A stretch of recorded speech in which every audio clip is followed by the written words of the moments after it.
If you're at all familiar with the early games in the Legend of Zelda series, you probably know that they're filled with Christian symbolism.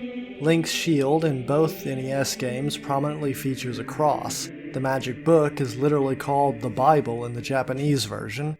All gravestones in both games are marked with crosses. Adventure of Link has a building clearly meant to be a church, and one of the relics you collect is, you guessed it, a cross.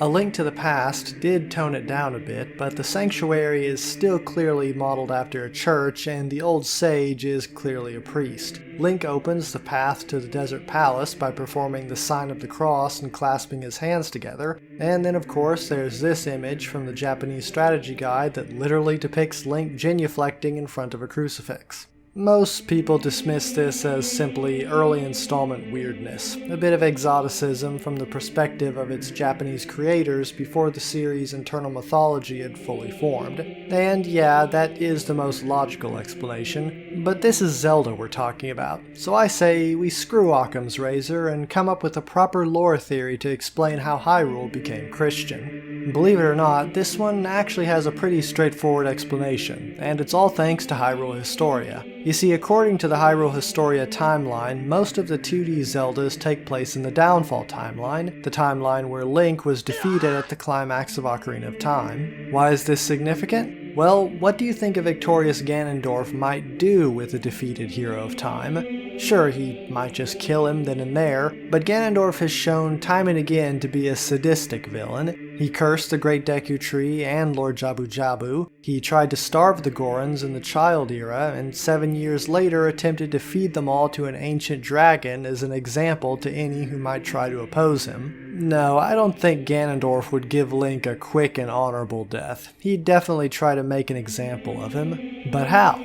Perhaps by crucifixion? We see numerous blood-stained crosses in the bottom of the well and the Shadow Temple. These devices were clearly used for torture and perhaps even execution. The Shadow Temple is implied to have been used as a sort of black site where the Sheikah imprisoned and interrogated enemies of the royal family. No doubt many Gerudo were subjected to these horrors during the Hylian Civil War. How fitting then for the savior of Hyrule to meet his end in a similar fashion.